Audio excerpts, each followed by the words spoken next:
Au Mondial des métiers en 2015, nous rencontrons Julien Loïs, qui est le directeur de la Chambre régionale de l'économie sociale et solidaire. Bonjour. Bonjour. Vous êtes là avec un stand où de nombreuses entreprises sont présentes, aussi bien dans le domaine des associations que dans celui des coopératives et des mutuelles. Et c'est important pour l'emploi, et notamment dans notre région Rhône-Alpes. Exactement, l'économie sociale et solidaire représente plus de 10% de l'emploi en Rhône-Alpes, environ 240 000 salariés, avec des évolutions chaque année de création d'emplois, en particulier dans le monde associatif. Alors dans ces évolutions, c'est des métiers, l'économie sociale et solidaire, ça représente en fait des tas de métiers parce que c'est une manière de gérer l'entreprise dans des domaines qui peuvent être les plus variés. Tout à fait. On ne définit pas l'économie sociale et solidaire à partir justement du secteur d'activité, mais bien à partir de la forme d'entreprise qu'il développe. Donc nous avons des entreprises qui rendent ou vendent des services, font de la production, mais qui recherchent une utilité sociale. Et avec une relation entre le capital et le travail, finalement, voilà, qui est assez différente de ce qu'on voit dans la. C'est ça, c'est-à-dire qu'il y a deux principes majeurs. C'est qu'il y a une gouvernance démocratique, c'est-à-dire que l'on essaie de faire vivre la démocratie dans l'entreprise en associant un maximum des salariés, des usagers, des clients, des partenaires, et également avec un rapport, ce que l'on appelle à la lucrativité, qui est limité, puisque la majorité des bénéfices qui sont générés par les activités sont reversés dans l'entreprise. Voilà, pour développer les activités justement et peut-être avoir de nouveaux emplois. Des emplois qui sont aussi plus difficilement délocalisables, qui sont très liés au territoire. Oui, exactement.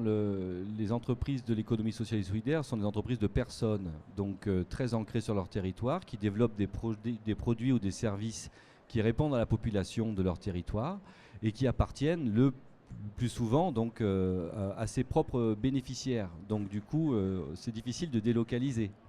Alors, il y a des métiers qui sont, on dirait aujourd'hui, en tension, des métiers pour lesquels il y a des personnes qui partent à la retraite, des perspectives donc d'emploi importantes, mais qui sont peut-être pas tout à fait suffisamment connues, à la fois par les jeunes qui viennent avec leur lycée, leur collège pour visiter le mondial des métiers, mais aussi par des personnes qui pourraient être en recherche d'emploi, des adultes. Oui, et en reconversion professionnelle, effectivement. Notre société bouge, les besoins de la population évoluent. Les entreprises de l'économie sociale ont toujours acté leurs services en fonction de ces besoins. De plus en plus de besoins existent, que ce soit dans la petite enfance, au niveau des personnes aussi âgées ou des personnes dépendantes, mais aussi au niveau des familles. Et donc du coup, de nombreux emplois existent, des nouveaux métiers aussi.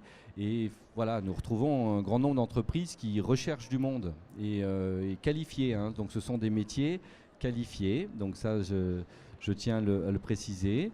Dans les associations, une grande majorité des métiers qui sont exercés nécessitent une formation qualifiante.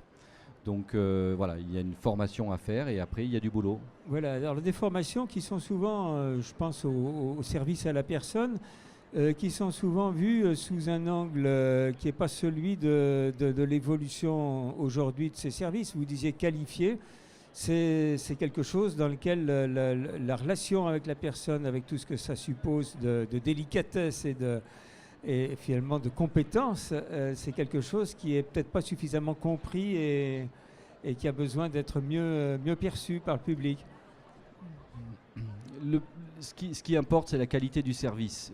Que l'on a une personne dépendante, une personne âgée, une personne en situation de handicap, des enfants. La qualité du service est primordiale, notamment pour les familles. Et à partir de là, on ne peut pas envoyer n'importe qui faire s'occuper de personnes. Donc ce n'est pas uniquement sur du service de confort, sur du portage de repas. C'est de l'accompagnement réellement de ces personnes, l'accompagnement de ces familles. Voilà. Et on le retrouve aussi beaucoup, je dirais, au niveau d'associations que l'on appelle dans le secteur de l'animation ou de l'éducation populaire également. Voilà, il y a besoin de compétences particulières. Alors, est-ce qu'il y a au niveau de l'offre de formation dans le public et dans le privé des évolutions aussi sur les formations qui sont offertes aux jeunes qui viennent vous voir dans vos stands de l'économie sociale et solidaire? Oui, il y a une offre, il y a une belle offre de formation. Il y a tout ce qu'il faut pour pouvoir accueillir en particulier des jeunes dans ces métiers-là, que ce soit à travers soit on va dire des dispositifs de primo-emploi, je pense aux emplois d'avenir, où on peut commencer à rentrer un petit peu, découvrir un métier. Et puis il y a tout ce qu'il faut, je pense, en matière de formation professionnelle et en matière aussi de financement de cette formation, puisque nous avons des organismes qui financent tout cela. Donc voilà, je tiens à dire justement sur la thématique des emplois d'avenir que à ce jour en Rhône-Alpes, en 2 ans, nous avons fait plus de 4300 emplois d'avenir, en grande partie dans les associations. Donc ça prouve qu'il y a des besoins de recrutement, ça prouve que ça marche et puis surtout que ça intéresse aussi les jeunes. Oui, oui, avec peut-être une motivation particulière justement dans ce secteur-là, avec l'idée que on rend service et que ça se fait dans une ambiance collective de travail. Oui, c'est indéniable qu'il faut avoir envie de donner du sens à son travail, évoluer dans l'économie sociale et solidaire.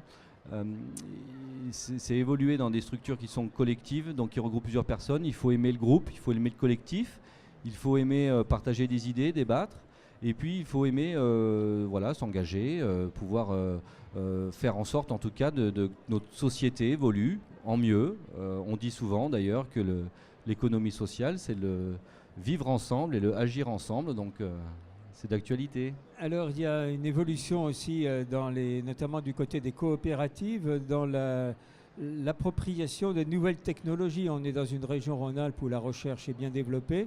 C'est quelque chose qui se développe aussi, ces nouvelles entreprises sous forme de coopératives qui innovent.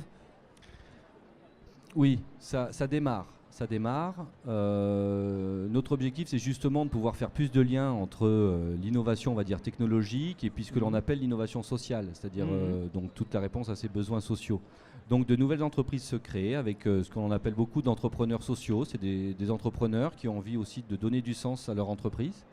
Et donc sur des